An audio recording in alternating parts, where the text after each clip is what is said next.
Yes, sir. What's your name? Hello, my name is Carter. Hey, Carter. And I'd very much like to begin by addressing your offensive moral law argument that without God as an objective moral standard, we atheists, those who do not have the influence of theism, would be Hitler-esque amoral beings. Okay, let me stop right there because that's not the case. I never said that atheists can't be moral. I never said atheists don't know morality.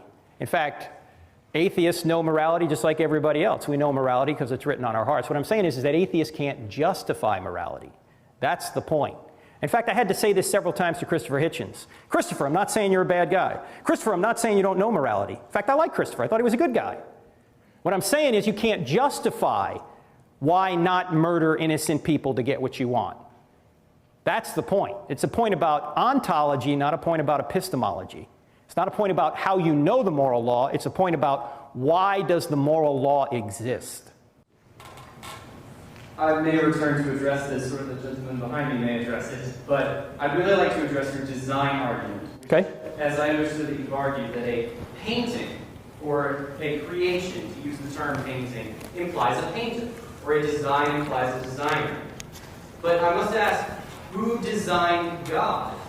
And if no one designed God, if God is timeless, spaceless, and immaterial, and he existed eternally in an uncaused fashion, then why can't nature exist in the exact same way, in an eternal, uncaused, spaceless, timeless, immaterial fashion? Why can't our uncaused origins be as marvelous and precise as God, but be natural causes? Excellent question, Carter. That's a very good question. You're right that we have two options here. Either the universe is the uncaused first cause, or something beyond the universe is the uncaused first cause. I agree. The problem is that all the evidence points to the fact that the universe is not the uncaused first cause. And I didn't have time to go through that evidence tonight. That was part one. But I'll give it to you very briefly in an acronym, SURGE, S-U-R-G-E. S stands for the second law of thermodynamics, which says that the universe is running down. Well, if it's running down, somebody must have wound it up. We'd have no energy left right now if the universe was eternal. The U stands for the fact that the universe is expanding. Edwin Hubble detected that back in 1929 and shows that everything came from a single point, a point actually of infinite density, the singularity, which is actually nothing. So the universe had a beginning. The R in SURGE stands for the radiation afterglow. That's the remnant heat discovered by Penzias and Wilson in 1965, which is literally the smoking gun to the Big Bang. There's heat, remnant heat from the Big Bang still out there, which shows that the universe had a beginning. The G in SURGE stands for the great galaxy seeds, which were very fine temperature variations in that radiation afterglow that allowed the galaxies to form in the early universe. And the E stands for Einstein's theory of general relativity, which shows that time, space, and matter are correlative, that they came into existence together, that space, time, and matter literally had a beginning. Einstein knew this in 1916. Then observational evidence began in 1919 when Eddington did his test on the eclipse. And then Hubble discovered the expanding universe in 1929, and then on to the radiation afterglow and the great galaxy seeds after that. So the evidence points to the fact that the universe is not the uncaused first cause. So there must be something beyond the universe that is, and that thing that's beyond the universe must be spaceless, timeless, and immaterial. And if you're timeless, do you have a beginning? No. No. So God is not, he didn't have a beginning. He's the uncaused first cause. And look, Aristotle, Plato, they all knew this. They knew there had to be an unmoved mover. I believe that you're drawing a false dichotomy, because we do not know that the original cause was God. There is no reason to say that an intelligent designer was the first cause, the uncaused first cause that caused everything else. I do not have the training or expertise to refute such science, and in fact I accept your conclusion that the Big Bang had a beginning and space, time, and matter came into existence from a point of origin. But we do not know that this point of origin is God. Calling it God is to make a false assumption.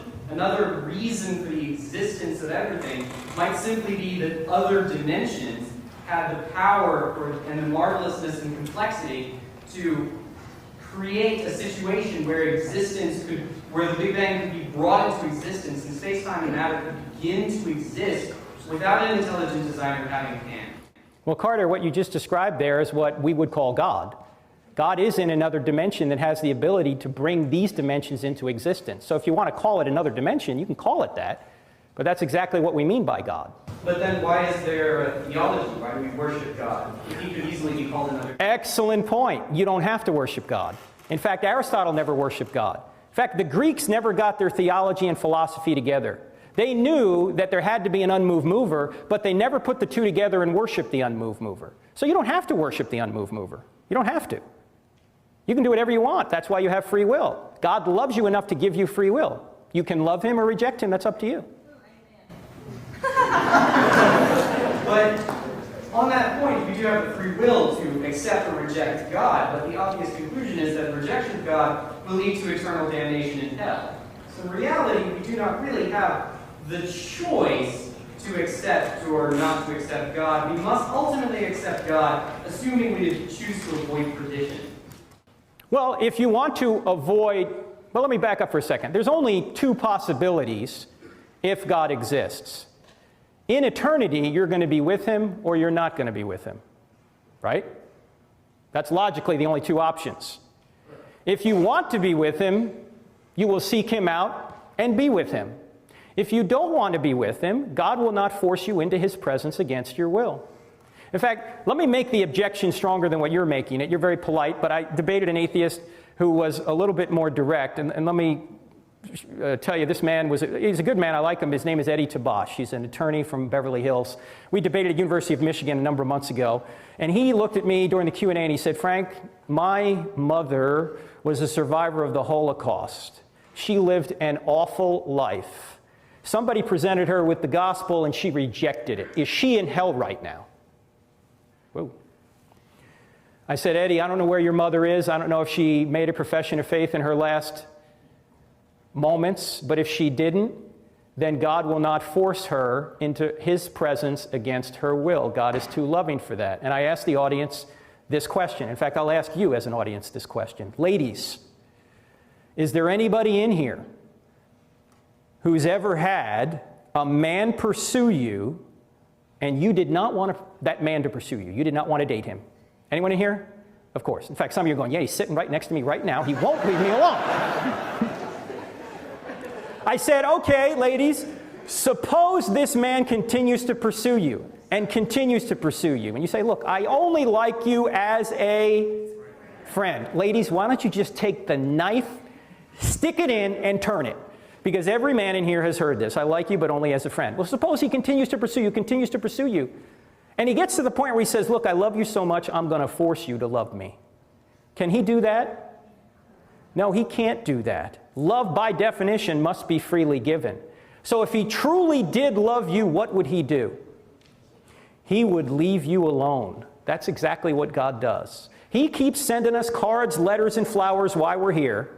And if we keep rejecting him, he gives us up to our own desires. And that ultimately what hell is.